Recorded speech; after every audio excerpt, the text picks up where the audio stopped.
Erudition was always known to be the pet with the most struggles when the subject was the game meta. It was a pet made to deal with a lot of weaker and small enemies at the same time, and was having a hard time trying to show its value on the MOC and other harder contents on Honkai Star Rail. In this video, I will talk about how Honkai Star Rail managed to revive and buff the Erudition pet and how well they did it. Don't forget to like this video and leaving your sub if you like my content. 99% of you are not subscribed, and seeing you guys showing your support throughout likes and subs make me so happy and motivated. If you guys are interested, keep an eye out for my community tab. I always share my uploads there, and I also do some interactive posts where you guys can help me with future video ideas. Also, I now have a membership, so if you like my work and want to support me using your own money, you can always do it. It's a symbolical help, and I will appreciate if you guys have suggestions for improvements on my own memberships. All my other links are on the description if you are interested. Let's now discuss how Honkai Star Rail managed to revive Erudition. HOYO-verse tried a lot of ways to revive Erudition on the meta. In my opinion, their first try started with the version 1.5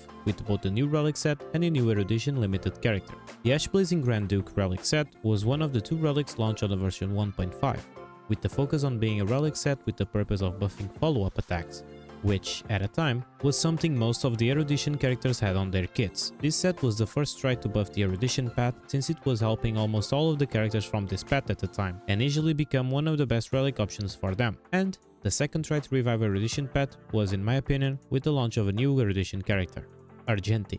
The community quickly looked on him with doubt, and I'm sure most of players thought to themselves, is it really worth going after a character that is from the Erudition path? And sure, things were not looking good for Erudition, and that's why Argenti got a trick on his sleeve. Argenti was the ultimate nuker, a character focused on doing a big number with his ultimate, mixed with the fact of getting total of 25 crit rate and a lot of energy on his traces, made him super good when the subject was clearing the content with a lot of enemies. But, as most players thought, it was not enough to make a difference. He was strong for sure, but was not enough to make players prefer using him instead of other DPSs in the MOC. Erudition was never properly weak. Yes, we had characters that have problems with their kits, but the pet itself was never weak. It was just not what you would be looking for. It was a go-to when the subject was doing Calyx, for example. To the harder content of the game at a time, the MOC, Erudition was far from shining. A pet focused on hitting a lot of enemies with one attack obviously have difficulties when the battles are focused on an elite enemy with smaller ones that are still pretty resistant to some attacks. Erudition would prefer way more enemies that would be super squishy, and preferably the more the merrier. This was the specific reason why Erudition was so suppressed. How could a pet focus on killing a lot of trash enemies shine when the meta was focused on one or more elite enemies with some secondary but yet relatively tanky enemies? Unfortunately, the community was not happy with the performance of the Erudition pet. There is a reason why everyone was saying either that Jingwon was mid-1, that Himeko was the worst character from the standard banner, and that characters like Erta were getting dust on every player's roster. Serval was a special case because, thanks to Kafka, she managed to focus more on the DOT DPS and character, and Xingchue was really the only Erudition besides Argenti that people were not complaining it was weak. Jingwon had and still has some flaws on his kit, because most of the damage relies on a lightning lord that takes forever to attack, and if your Jingwon gets crowd control, it will never attack. Himeko was a character that relied on weakness break to do her follow-up attacks, and characters like Erta were struggling to make a difference on the game. All of this was some of the reasons that made HOYO-verse do what they did. HOYO-verse never publicly confirmed it, but it was obvious that the most recent endgame mode, Pure Fiction, was their way to buff and revive the Erudition pet on the meta. Characters that on the MOC were considered A tier or even lower, on Pure Fiction were considered S+ or S tier.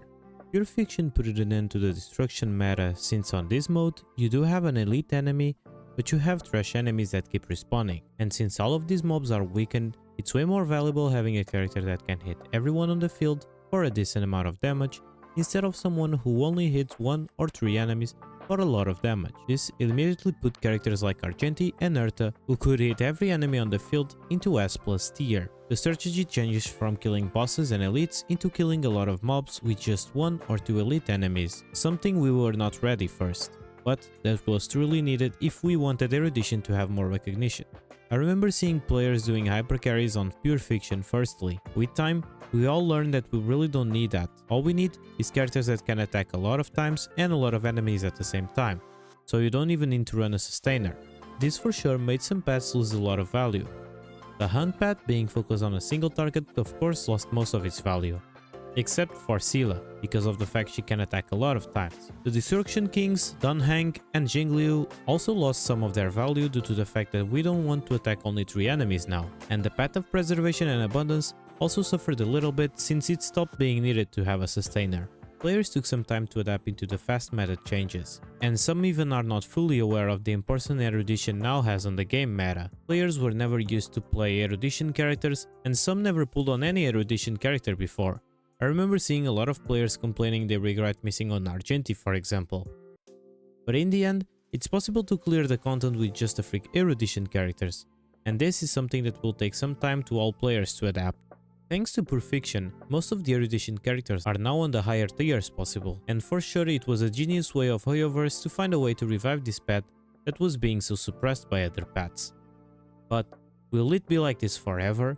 The Perfection seems to have buffs related to it, and while these ones are related to ultimates, something that helps Erudition characters, what guarantees do we have that they will always stay like that? What if the future buffs are related to DOT or even buffing your own characters? Will the Erudition characters still shine?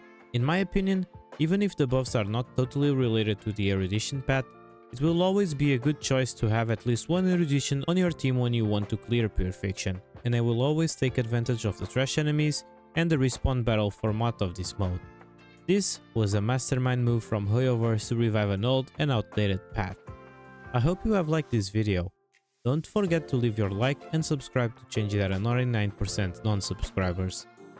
Share this video for everyone you know is still sleeping on the Erudition path, and feel free to leave your opinion about this topic on the comments.